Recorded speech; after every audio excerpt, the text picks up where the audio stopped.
کون سے favourable trees ہیں جو کہ لگانے چاہیے, ان کی کیسے دیکھ بھال کرنی چاہیے. اگر فار ایگزامپل آپ کی تھوڑی سی منیمائزیشن ہو بھی جاتی ہے آپ کی کراپ کی ییلڈ کے ریڈکشن میں, لیکن آپ الٹیمیٹلی انوائرمنٹ کو تو بینیفٹ دے رہے ہیں, آپ وہاں سے بھی تو کنٹریبیوشن کر رہے ہیں نا. پر اس چیز کو سمجھانے کی ضرورت ہے, ہمیں فارمر کو ایجوکیٹ کرنے کی ضرورت ہے, اور ہم لوگ اپنی کوشش کر رہے ہیں اور اپنے حصے کا دیا جلا رہے ہیں. Hopefully in future we will do our best انشاءاللہ. اور ڈاکٹر ہارون, جیسے پنجاب کی ہم بات کریں, پنجاب کو بڑے مسائل ہوتے ہیں, بالخصوص سردیوں میں ہم دیکھتے ہیں اسموک کا ایشو ہے, دیگر ایشو ہے, پولیوشن کے حوالے سے بڑا کام ہو رہا ہے, گرین انرجی کے اوپر بڑا کام ہو رہا ہے. تو کاربن جو ایمیشن ہے اس میں کمی کے لیے کاربن کریڈٹ کا ایک منصوبہ شروع کیا گیا ہے. تو میں یہ جاننا چاہوں گی منصوبہ ہے کیا اور اس کی کامیابی کے کتنے % چانسز ہیں؟ جی بالکل, بڑا اچھا سوال ہے. کاربن کریڈٹ کا جو منصوبہ شروع کیا ہے, اس میں ہم سی ایم پنجاب کو اپریشیٹ کریں گے کہ انہوں نے چھانگا مانگا میں اس پروجیکٹ کا آغاز کیا ہے, اور اس کاربن کریڈٹ کے تھرو ہم بہت ساری انکم جنریٹ کر سکتے ہیں. کیونکہ یہ کاربن کریڈٹ بیسیکلی کیا ہے کہ بہت ساری ڈیولپڈ کنٹریز جو کہ انڈسٹریلائزیشن کر رہی ہیں, جو کہ کاربن ڈائی آکسائڈ پروڈیوس کر رہی ہیں, تو وہ اس پارٹ کو اوور کم کرنے کے لیے ڈیولپنگ کنٹری میں انویسٹ کرتی ہیں ٹو ایبزارب کاربن, جس سے ان کو کاربن کریڈٹ ملتا ہے. سو اسی طرح کے منصوبے پاکستان میں لگ چکے ہیں, اور سی ایم صاحبہ کو ہم اپریشیٹ کرتے ہیں کہ چھانگا مانگا میں اس کا آغاز ہو چکا ہے. ہوپ فلی اویئرنیس آ رہی ہے لوگوں میں, اور ہمیں فائنینشلی بھی اس کنٹری کو بینیفٹ ملے گا تھرو کاربن کریڈٹ. اچھا, اگر میں آپ سے چاہوں کہ پن پوائنٹ کریں, پاکستان ظاہر پوری دنیا اس وقت کلائمیٹ چینج کی وجہ سے بہت سارے ایشوز سے نبردآزما ہے, پاکستان کو پرائرٹی بیسس پہ کیا کرنے کی ضرورت ہے؟ میں یہ سمجھتا ہوں کہ صرف یہ گورنمنٹ کا کام نہیں ہے, یہ ہم سب کی ذمہ داری ہے. سنگل پرسن, میں سمجھتا ہوں کہ ہر انسان کے, ہر گلی محلے کے بچے کی ذمہ داری ہے کہ وہ اپنے حصے کا ایک پودا ضرور لگائیں. یہی سولوشن ہے. اور اگر آپ کی تحقیق, آپ کی ریسرچ کو مد نظر رکھتے ہوئے بات کریں تو انفرادی طور پر اگر ہر بندہ بیمبو پلانٹ کرنے لگ جائے اپنے گارڈن میں, یا اپنے, اگر آپ یہ بتائیے گا کہ روف ٹاپ پہ, اب کراچی میں تو سنس گارڈنز کا اتنا رواج نہیں ہے, آپ کو پتہ ہے کانکریٹ کا جنگل ہے پورا, فلیٹ سسٹم ہے, تو اگر یہاں پر ہم دیکھ رہے ہیں کہ روف ٹاپ گارڈنز لوگوں نے بنائے ہوئے ہیں, تو ہم روف ٹاپ کے اوپر بیمبوز پلانٹ کر سکتے ہیں؟ یس بالکل, بیمبوز جو ہے وہ بہت ساری بیمبو کی اسپیشیز جو کہ ایز اے انڈور پلانٹ بھی یوز ہوتی ہیں, اور آپ اس کو بالکل روف ٹاپ پہ اپنے پاٹس میں گرو کر سکتے ہیں. اور میں سمجھتا ہوں کہ ہر انسان کو اپنے حصے کا دیا جلانا چاہیے, اور میں سب کو موٹیویٹ کرتا ہوں کہ پورا پاکستان اس وقت سن رہا ہے, تو کائنڈلی وہ اپنے روف ٹاپ پہ اپنے پاٹس میں بیمبو ضرور پلانٹ کریں. کیا بات ہے, بالکل. Thank you so much professor doctor Haroon ہمارے ساتھ تھے, اور ظاہر ہے ہم سب کو اپنے اپنے حصے کی شمع ضرور جلانی ہے, اس سے پہلے کہ ہم تنقید کا نشانہ بنائیں. یہ چیزیں الگ ہیں, گورنمنٹ کا کام الگ ہے, آپ ان چیزوں پر آواز اٹھا سکتے ہیں, لیکن جو آپ کر سکتے ہیں وہ کریں. اور سب سے پہلا کام تو سائم ہم یہ کر سکتے ہیں, ہم کچرا نہ پھینکیں.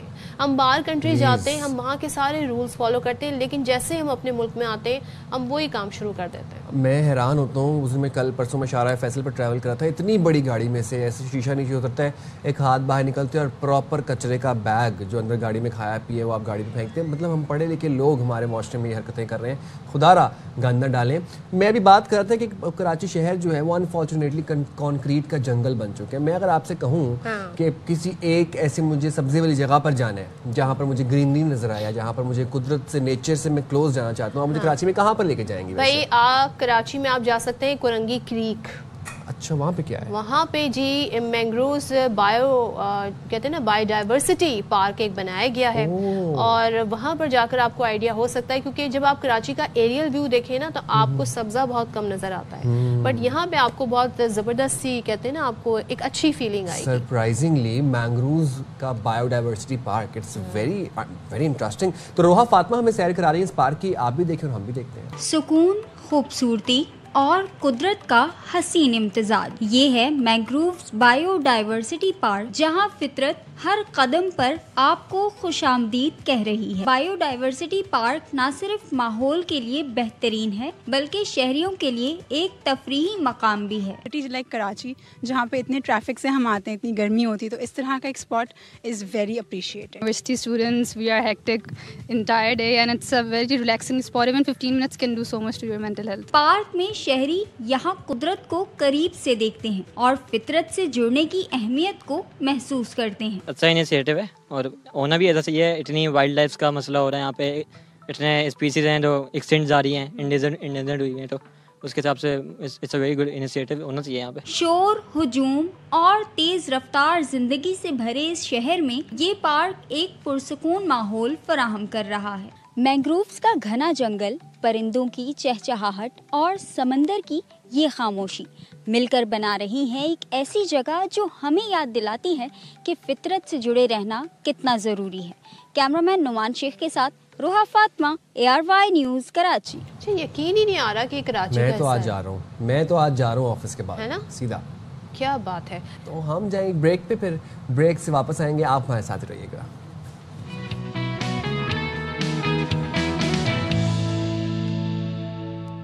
چلے جی، ذرا صحت عامہ پہ بات کر لیتے ہیں. میں آپ سے وہی پوچھنے لگا تھا کہ آپ بڑے سوال پوچھتے ہیں مجھ سے. مجھے پتا ہے کہ آپ کو سفید چینی جو ہوتی ہے، وائٹ شوگر جو ہوتی ہے، آپ کو نہیں استعمال کرتی. کتنا عرصہ ہو گیا چھوڑے ہوئے آپ کو؟ It's been like more than 10 years. More than 10 years. 2015. And then you just rely on the natural sugar جو fruits سے ملتی ہے آپ کو. نہیں، ایسا نہیں کہ میں نے بالکل ہی شوگر جو ہے تھوڑی سی بس میں جسٹ فار ٹیسٹ کر لیتی ہوں، لیکن وہ بھی میں کرتی ہوں کم سے کم. And you feel healthy. صحت پر اثرات ہوتے ہیں.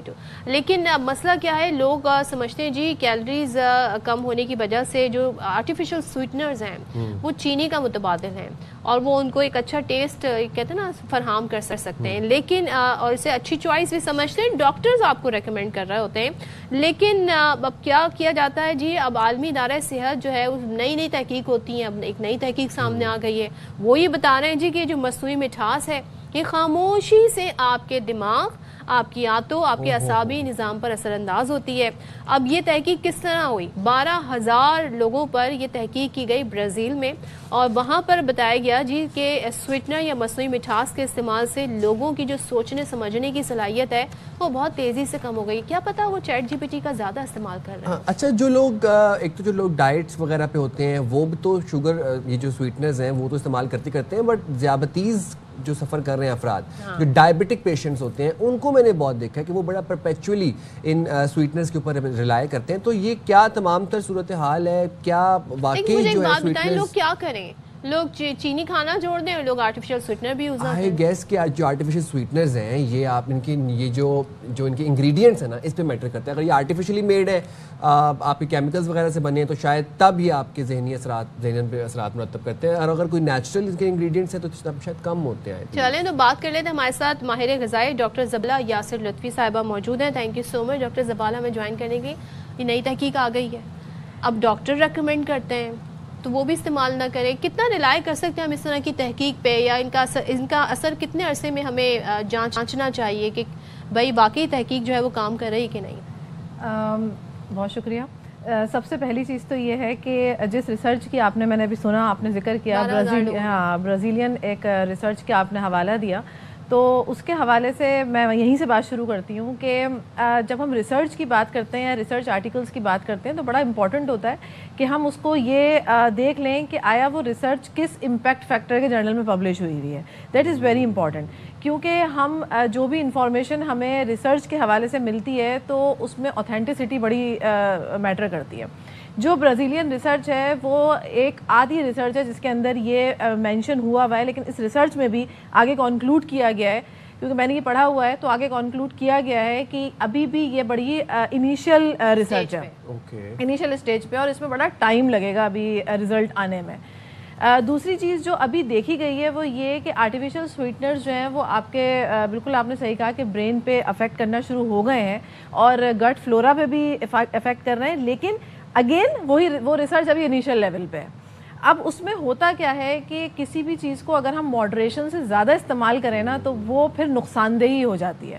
ہمارے یہاں سائیکی کیا ہے کہ ہم کہتے ہیں ہم وائٹ شوگر استعمال نہیں کریں گے، ہم اسپارٹیم لے لیں گے، سکرالوز لے لیں گے، یا نیچرل سویٹنر. جو ابھی آپ نے آرٹیفیشل اور نیچرل کی بات کری تو نیچرل سویٹنر ہمارے پاس جو وہ ہے اسٹیویا ہے تو ہم وہ لے لیں گے. تو اس میں کیا ہوتا ہے کہ بجائے اس کے کہ ہم اس کو کم کنزیوم کریں، ہمیں یہ پتہ ہے کہ ہمارے بلڈ میں شوگر اسپائک نہیں دے گی تو ہم کوانٹٹی آٹومیٹیکلی بڑھا دیتے ہیں. یہ سائیکی ہے کہ ہم ایک بسکٹ کھا رہے تھے وائٹ شوگر کی وجہ سے، لیکن ہم نے کہا اس کے اندر آرٹیفیشل سویٹنر ہے تو ہم پورا ہاف رول کھا لیتے ہیں، تو آٹومیٹیکلی وہ سویٹنر کی کوانٹٹی باڈی کے اندر بڑھ جاتی ہے. تو یہ پھر افیکٹ کرتی ہے آپ کے گٹ فلورا میں. اچھا مجھے ایک بات یاد ہے کہ میرے ایک جاننے والے تھے, ان کی شادی ہونے والی تھی, وزن کم کرنا چاہ رہے تھے وہ, تو انہوں نے کہا جی میں سیلڈ پہ چلا جاتا ہوں. اب سیلڈ کس طرح کھائی, ٹرے بھر کے. تو وہی آپ کی بات کہ بھائی کم کھائیں, زیادہ کھانا جو ہے نا وہی آپ کی صحت کے لیے نقصان. اب میں آپ کو ایک بات اس میں بتاتی ہوں لوگوں کی اویئرنیس کے لیے کہ ہم کہتے ہیں سیلڈ بہت آپ نے کھا لیا. جب آپ سیلڈ بہت کھا رہے ہیں تو آپ فائبر کی کوانٹٹی بہت زیادہ انٹیک کر رہے ہیں. جب آپ فائبر کی کوانٹٹی بہت زیادہ انٹیک کرتے ہیں تو میں کوشش کرتی ہوں کہ میں عام زبان میں لوگوں کو بتا سکوں کہ ہماری جو بڑی آنت ہوتی ہے نا اس کے اندر ہمارا گڈ بیکٹیریا ہے. تو وہ گڈ بیکٹیریا فائبر اس کی غذا ہے, وہ فائبر کو کھاتا ہے اور اس کے بعد اپنے آپ کو ملٹیپلائی کرتا ہے, جس کی وجہ سے ہمارا ڈیفینس سسٹم اسٹرانگ ہونا شروع ہو جاتا ہے, جو ہم کہتے ہیں نا پرو بایوٹک. تو وہ پرو بایوٹک ہے, لیکن جو فائبر ہے وہ پری بایوٹک ہے اس کے لیے, یعنی اس کا کھانا ہے. اب جب وہ فائبر کو کھاتا ہے تو وہ زیادہ گیس ریلیز کرنے شروع کر دیتا ہے, جس کی وجہ سے بلوٹنگ ہونا شروع ہو جاتی ہے. تو اگر آپ فائبر کی انٹیک بھی بہت بڑھا دیں گے تو آپ بوجھل فیل کریں گے, آپ کی بلوٹنگ ہونا شروع ہو جائے گی. تو ضروری نہیں ہے کہ اگر آپ سبزیاں کھا رہے ہیں تو وہ بھی آپ نے ایک وافر مقدار میں کھانی شروع کر دی. ماڈریشن از دا کی, کہ آپ نے ہر چیز کو ماڈریٹ ہی رکھنا ہے, چاہے وہ فائبر ہو, چاہے وہ سویٹنرز ہوں, چاہے وہ وائٹ شوگر ہو. پھر زبالہ یہ بتائیے گا کہ اگر آپ نے چینی چھوڑنی ہے, فار انسٹنس آپ چینی چھوڑ دی ہے, آپ سویٹنر پہ سوئچ کر چکے ہیں, اب سویٹنر بھی آپ سے نہیں ہاتھ کنٹرول رہا سویٹنر کے اوپر, پھر کیا کریں, مطلب واٹس دا آپشن؟ دیکھیں یہ سارا مائنڈ گیم ہے. اب اس میں اگر ہمیں یہ چیز پتہ ہے کہ یہ ایک چیز ہمارے لیے زہر ہے تو پھر تو اب ہم زہر کو ایکسیپٹ کر لیں یا اس کو ہٹا لیں. لیکن میں یہ کہتی ہوں کہ اگر کسی چیز کو آپ کمی کر بھی رہے نا تو گریجولی کریں, ایک دم سے نہیں کریں. کہ اگر آپ بہت میٹھا کھاتے تھے, آپ نے ایک دم سے چھوڑ دیا تو کریونگ ڈبل ہو کر سامنے آتی ہے. اگر آپ اس کو گریجولی ڈیکریز کریں گے, ڈے بائی ڈے کے حساب سے اپنے پروگریس چیک کریں کہ آپ ڈے بائی ڈے کتنا اس کو چھوڑ پا رہے ہیں, تو یہ ایک کامیاب طریقہ ہوتا ہے کہ آپ کسی بھی اپنے ایسی چیز کو چھوڑ سکتے ہیں, چاہے وہ کوئی بھی نشہ ہو, آپ اس کو بہت آرام سے چھوڑ سکتے ہیں اگر وہ گریجولی ہو, کیونکہ چینی بھی ایک نشہ ہی ہے میٹھا. تو اور اس کا فلیور بہت تھوڑے ٹائم کے لیے آپ کے پاس رہتا ہے اور ایک دم سے اسپائک آتی ہے, اس پہ ختم ہو جاتا ہے. تو اس میں یہ کہ آپ سیکرین ایڈ کرنا شروع کریں آہستہ آہستہ. آپ جو بھی آپ کے سویٹنرز ہیں, لیکن ان کی کوانٹٹی بہت منیمل رکھیں. جیسے 2 وقت آپ چائے پیتے تھے, آپ 2 وقت ہی پئیں, پھر اس کے بعد آپ نے کہا کہ نہیں اب تو میں پی سکتا ہوں, اب تو میں یہ کھا سکتا ہوں. دوسری بڑی امپورٹنٹ بات یہ ہوتی ہے کہ ہمارا یہ فوکس تو ہوتا ہے کہ ہم چینی کو کم کر کے کیلوریز کم کر رہے ہیں, لیکن ہم دوسری طرف یہ نہیں دیکھتے کہ ہمارے پاس جو سویٹنرز کو ایڈ کیے والے بسکٹس آ رہے ہیں, جن بسکٹس کے اندر سویٹنرز ایڈ ہوتے ہیں تو ان کے اندر فیٹ کی بھی تو کتنی کوانٹٹی موجود ہے. ایک مسکنسیپشن یہ بھی ہے کہ لوگ سمجھتے ہیں صرف چینی کھانے سے وہ ڈائبیٹک ہو جائیں گے یا چینی سے ہی ان کا وزن بڑھ رہا ہے. چینی ایک امپورٹنٹ فیکٹر تو ہے, رول پلے کرتا ہے, بٹ آپ کتنی کوانٹٹی کھا رہے ہیں, کتنا سٹارچ کھا رہے ہیں, کتنے آپ کاربس کھا رہے ہیں, یہ بھی بڑا میٹر کرتا ہے. بالکل. اور اس میں سب سے زیادہ جو پرابلمٹک سچویشن جب آ جاتی ہے جب آپ بہت زیادہ فیٹ میں بنی ہوئی چیزیں کھا رہے ہوتے ہیں اور آپ کہتے ہیں نہیں اس کے اندر تو آرٹیفیشل سویٹنر ایڈ ہے اور یہ ہمیں نقصان نہیں پہنچائے گا, لیکن آپ یہ بھی تو سوچیں کہ اس کے اندر جو ٹیکسچر آ رہا ہے بسکٹ کا وہ فیٹ کی وجہ سے آ رہا ہے. اگر وہ فیٹ آپ اس کے اندر سے ہٹا دیں تو وہ بسکٹ سخت سے جو ہے بالکل بنتے ہیں, اس کے اندر خستگی رہتی ہی نہیں ہے. تو وہ کیلوریز اس طرح سے آپ لے رہے ہیں, آپ شوگر سے نہیں لے رہے تو آپ اس طریقے سے لے رہے ہیں. لیکن اگین یہی بات ہے کہ جو لوگ ڈائبیٹک ہیں, شوگر کی وجہ سے ڈائبٹیز نہیں ہوئی ان کو ڈائبٹیز ہوئی ہے اور دوسری وجہ سے, کیونکہ آپ کے اندر انسولین کی پروڈکشن رک گئی ہے, پینکریاز نے کام کرنا بند کر دیا ہے. تو pancreas it self is a protein, insulin it self a protein, ٹھیک ہے. تو پروٹین میں بھی کہیں پرابلمٹک سچویشن آئی ہے آپ کے, جس کی وجہ سے یہ انسولین اتنی پروڈیوس نہیں کر پا رہے. تو جو شوگر آپ لے رہے ہیں انسولین اس کو کیری نہیں کر پا رہا, ہولڈ نہیں کر پا رہا. تو وہ شوگر کی وجہ سے ہوا نہیں ہے, وہ پرابلم ہوئی آپ کے کسی اور وجہ سے ہے, لیکن وہ ڈائگنوز اس لیے ہوئی کہ وہ شوگر کو کیری نہیں کر پا رہا. زبالہ ایک اور بھی تو ایشو ہے نا, ہماری ایٹنگ ہیبٹس بڑی میسڈ اپ ہیں. اب آپ دیکھیں کراچی میں ایک ایوریج بندے کی ایٹنگ ہیبٹ کیا ہے, صبح اٹھتے ہیں, اٹھ کے 2 پوڑیاں یا 2 پراٹھے تلے ہوئے فل ود ایگز اور ساتھ میں روغنی چنے, حلوہ اور ساتھ میں پھر 2 کپ چائے, یہ ہو گیا ناشتہ. اچھا ناشتے کی بھی ایک نہیں, ناشتے کی بھی ایک کنسیپشن یہ ہے نا کہ آپ بریک فاسٹ اچھا کریں اور دبا کے کریں. اس کے بعد دوپہر کو پھر آپ بریانی پہ آ گئے یا پلاؤ پہ آ گئے آپ, اور رات کو سوتے ہوئے پھر آپ نے کوئی برگر شرگر کوئی اس طرح کی, قورمہ چلے گا یا نہاری کا دور چلے گا. نہاری تو مطلب ہوتی ہے کہ ایوریج کراچی آئٹ کی لائف میں دن کی اگر میں بات کروں تو یہ کتنا نقصان دہ ہے. چینی تو چینی ہے, آپ کی ایٹنگ ہیبٹس کتنے نقصان دہ ہے. بعد میں پوچھوں گی کن لوگوں میں اٹھ بیٹھ رہے ہیں آپ. آج کل میجرلی یہ چیزیں دیکھنے میں آ رہی ہیں اور مجھے ایسا لگتا ہے کہ اب کوئی بھی آؤٹ لیٹ کھلتا ہے نا تو وہ ناکام نہیں ہوتا, وہ بھرپور اس کے اندر جو ہے نا وہ کھانے پینے کے معاملات چل رہے ہوتے ہیں اور ہم ہر نکڑ میں آج کل یہ چیزیں دیکھ رہے ہیں. تو بات یہ ہے کہ اس کو سمجھنا اور اس کی اویئرنیس ہی ضروری ہے, جو کہ بہت بہتر طریقے سے ہو بھی رہی ہے. تو اس میں یہ ہے کہ اگر آپ فیٹ کنزیوم کر بھی رہے ہیں یا آپ کو چنے کھانے بھی ہیں, اگر آپ کو نہاری کھانی بھی ہے تو آپ اس کو تھوڑا سا کیلوری ڈیفیسٹ میں لے کے چلے جائیں نا. آپ نے پراٹھا کھانا ہے, پراٹھا کھانے کو کسی نے منع نہیں کیا, لیکن بجائے اس کے کہ آپ اس کے اندر گھی بھر رہے ہیں, آپ ایک میں نے کہا نا کہ گریجولی آپ کس طرح سے ریڈکشن کر سکتے ہیں کہ آپ گھی بھر رہے تھے آپ آئل پہ آ جائیں, ٹھیک ہے, اس کے بعد پھر آپ آہستہ آہستہ آئل کی کمی پہ آ جائیں, پھر اندر بڑھنا چھوڑیں پھر باہر پہ آ جائیں. تو یہ گریجولی جو سٹیپس ہوتے ہیں نا یہ بہت زیادہ آپ کو حقیقتاً یہ آپ ایک اچھے لائف اسٹائل کی طرف موو کر جاتے ہیں آہستہ آہستہ. لیکن ایک دم ریڈکشن اٹس ویری ڈینجرس, یہ کسی کے لیے بھی نہیں ہو سکتا, نہ میرے لیے ہو سکتا ہے نہ آپ کے لیے ہو سکتا ہے. پھر ہم جو ہے نا وہ دوبارہ کھڑے بھی نہیں ہو پاتے, کوشش بھی نہیں کر پاتے دوبارہ. اچھا ایک چیز اور جو ہم نے دیکھا اکثر ایڈز میں یا یہ پروجیکٹ کیا جاتا تھا جی ہیلدی ناشتہ کیا ہوتا ہے, صبح سویرے آپ نے جی ٹوسٹ لیا, اس پہ بٹر لگایا, بوائلڈ ایگ رکھے ہوئے اور رکھا ہوا ہے جی اورنج جوس, ٹھیک ہے. اب اورنج جوس جو ہے وہ آپ خالی پیٹ پی رہے ہیں, فائبر اس میں سے ہٹ گیا کیونکہ آپ ہول فروٹ نہیں کھا رہے ہیں.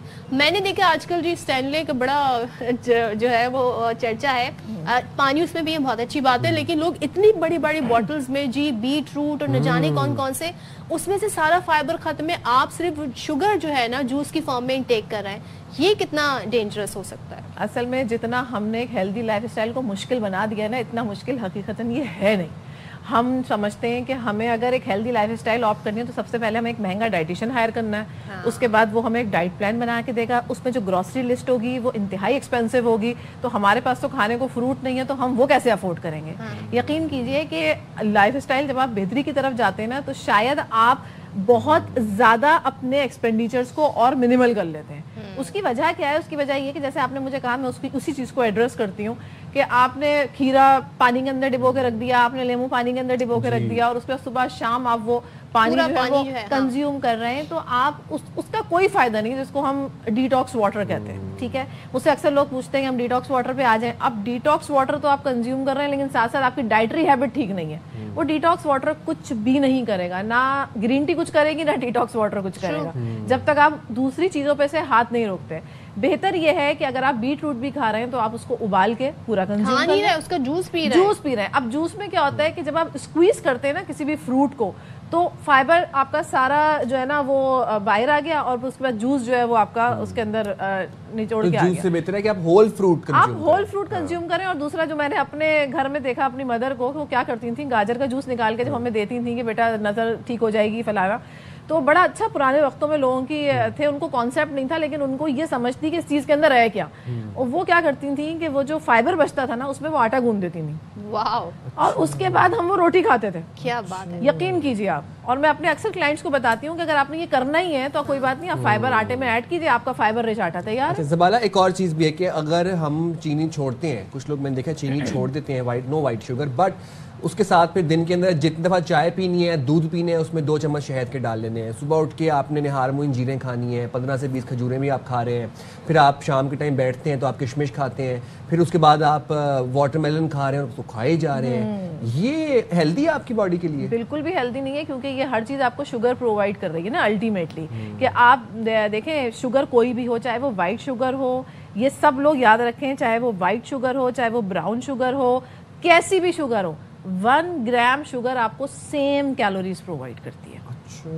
مطلب یہ کہ وہ کاربوہائیڈریٹ ہے نا, تو 1 گرام کاربوہائیڈریٹ آپ کو 4 کیلوریز پرووائڈ کر رہا ہے, چاہے وہ شہد ہے, چاہے وہ جیگری ہے, واٹ ایور اٹ از, وہ آپ کو سیم کیلوریز پرووائڈ کر رہا ہے. صرف کیا فرق ہے؟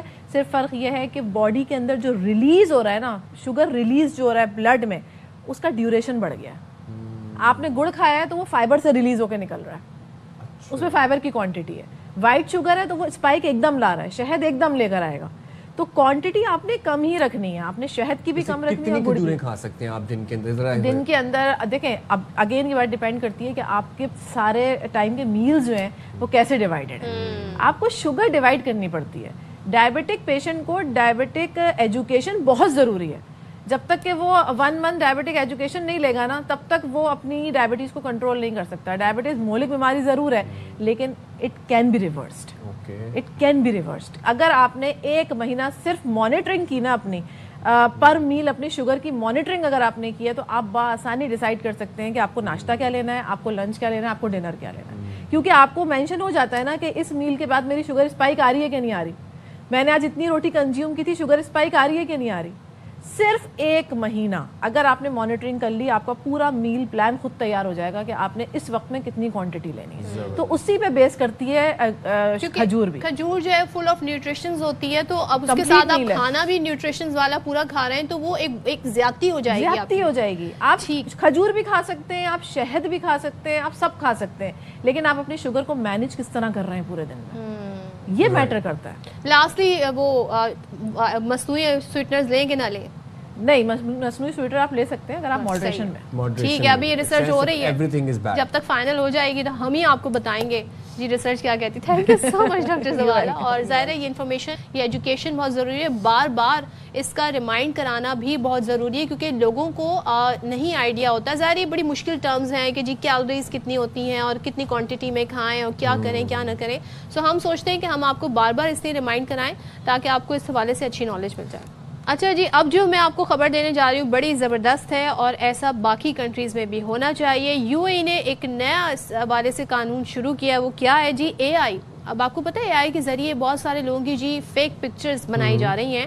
سو متحدہ عرب امارات میں اے آئی کے ذریعے بغیر اجازت, بغیر پرمیشن مشہور شخصیات اور قومی علامتوں کی تصویر کشی کرنے کو غیر قانونی قرار دے دیا گیا. اور جب یو اے میں ایسے غیر قانونی چیزیں قرار دے دی جائیں تو پھر فائن بھی لگتے ہیں, گرفتاری بھی ہوتی ہیں. سو اماراتی میڈیا کونسل نے بتایا ہے کہ بغیر اجازت لیے اے آئی کی مدد سے مشہور شخصیات اور جو قومی علامتوں کی تصویر کشی کرنا, گمراہ کن اور معلومات پھیلانا سنگین خلاف ورزی ہے. یہ ویسے بڑے اچھی ڈیولپمنٹ ہے کہ آپ دیکھیں ابھی جس طرح پچھلے دنوں جیمنائی ٹرینڈ بھی آیا ہوا تھا, بے تحاشا ایسی میں نے پوسٹ دیکھی ہیں جو آپ لوگوں نے سیلیبریٹیز کے ساتھ بنائی ہوئی تھیں, پھر اپنے فیوریٹ پولیٹیشنز کے ساتھ بنائی ہوئی تھیں. تو یہ ایک اچھی چیز ہے کہ آپ حکومتی علامات, آپ مشہور افراد, سیلیبریٹیز, پولیٹیشنز کی بغیر اجازت لیے آپ تصویر نہیں بنا سکتے ود اے آئی. اچھا, یو اے میں تو ایک قانون بھی بڑا امپورٹنٹ ہے. ایک بالی ووڈ کی ایکٹریس ہیں, وہ شفٹ ہو گئی دبئی, تو ان سے پوچھا گیا کہ بھائی ہاؤ از اٹ دبئی, تو کہتی ہیں بہت پرسکون, وہاں تو کوئی پکچرز بھی نہیں لیتا.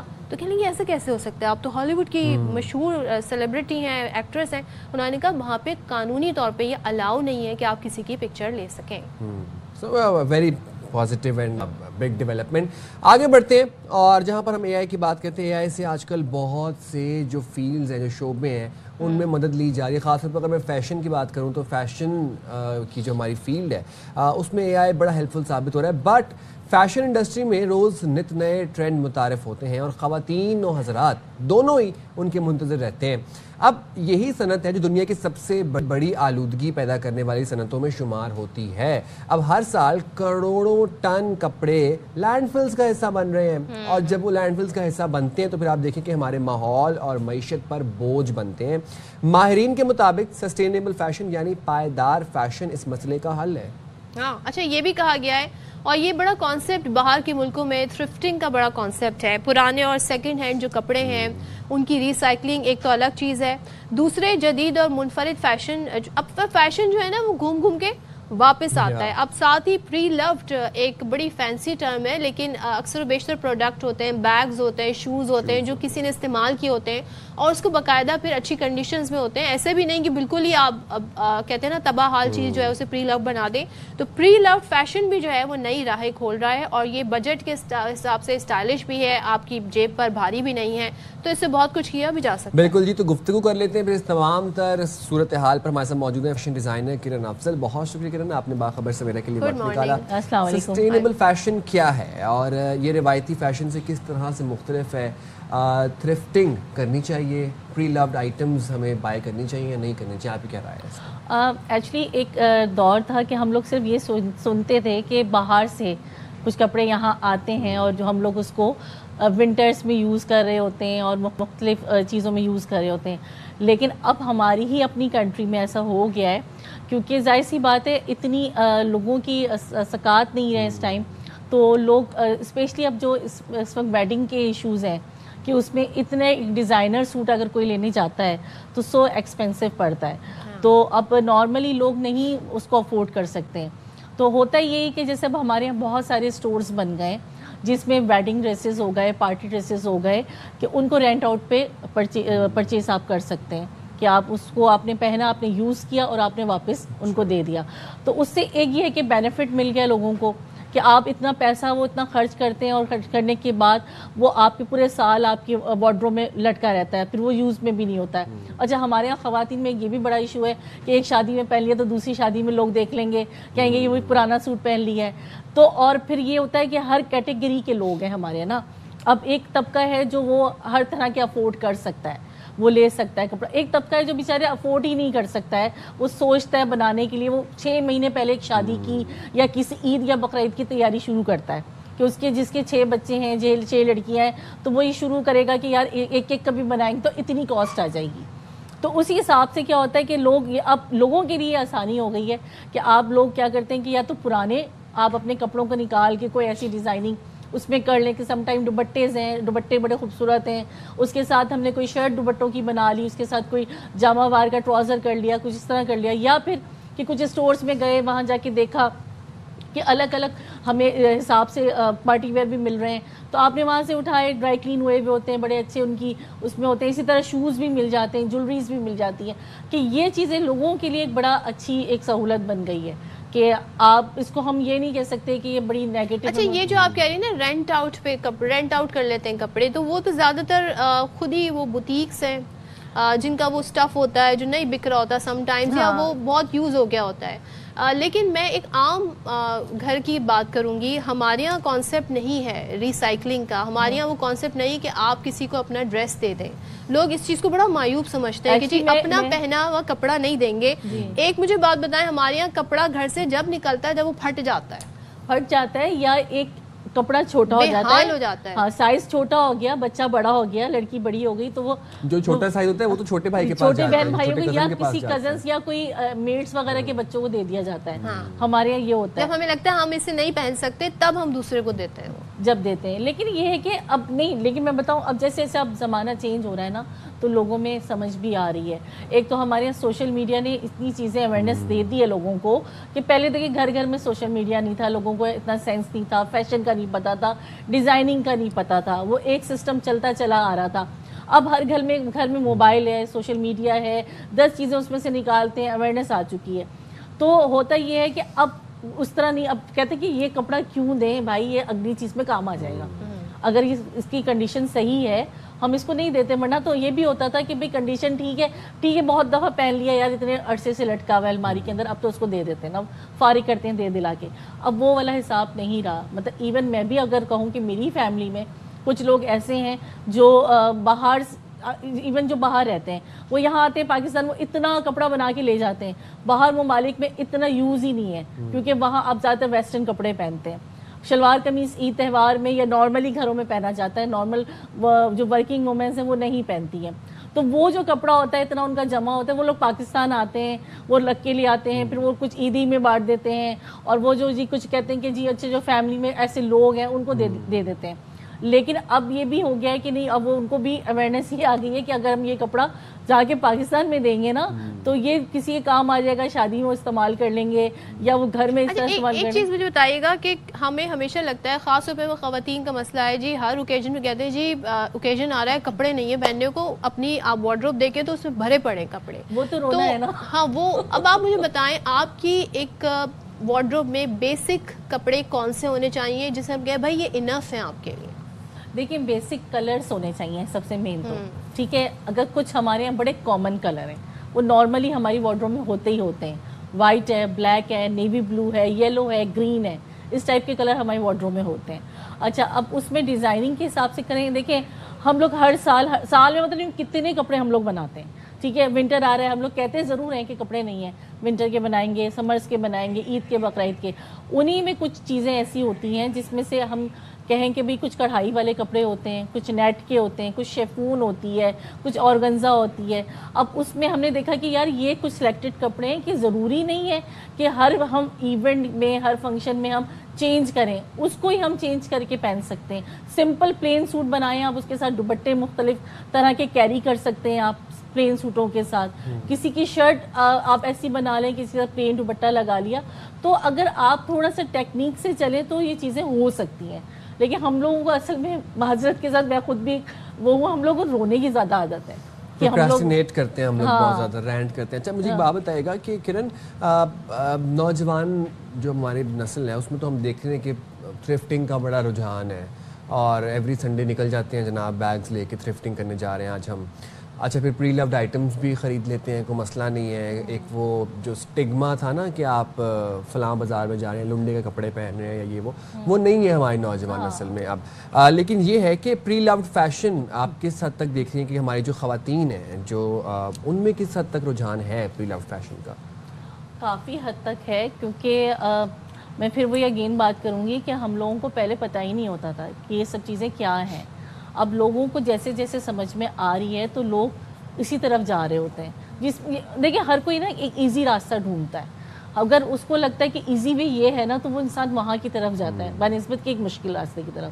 اب ہم اگر کہیں جاتے ہیں, کوئی چیز پرچیز کرتے ہیں, تو اس میں ظاہر سی بات ہے ہماری محنت ہے, ہمارا پیسہ ہے, ٹیلر ہے, سب کچھ ہے, اس میں ہمارا دماغ بھی لگے گا کہ اس کو ایک ایک چیز سمجھائیں. ایک چیز ہمیں جو سمجھ میں آ رہی ہے, بنی بنائی مل رہی ہے, اور جو ہمارے اس ارینج میں بھی ہے کہ ہم اس کو لے سکتے ہیں, تو لوگوں کے لیے تو بینیفٹ وہی ہوگا نا کہ جو ایزی وے ہے, تو لوگ وہیں اسی طرف جاتے ہیں. تو کافی لوگوں میں رجحان آ چکا ہے اس چیز کا کہ آپ ایک ایسی جگہ پہ جائیں جہاں آپ کو بہت سہولت ہو. صحیح بات ہے, آپ نے بڑی اچھی بات کی. تھینک یو سو مچ. کرن ہمارے ساتھ تھی اور ہمیں کچھ فیشن دے رہی تھی. بھائی کمپٹیشن چھوڑیں, ایک اچھی سی کلاسک اولڈ منی جیسی وارڈروب بنائیں اور دیکھیں جی آپ ہی سب سے زیادہ ٹرینڈی لگ رہے ہوں گے. اب تو اتنا زیادہ پیجز بھی آ گئے ہیں thrifting. Classic never goes out of fashion.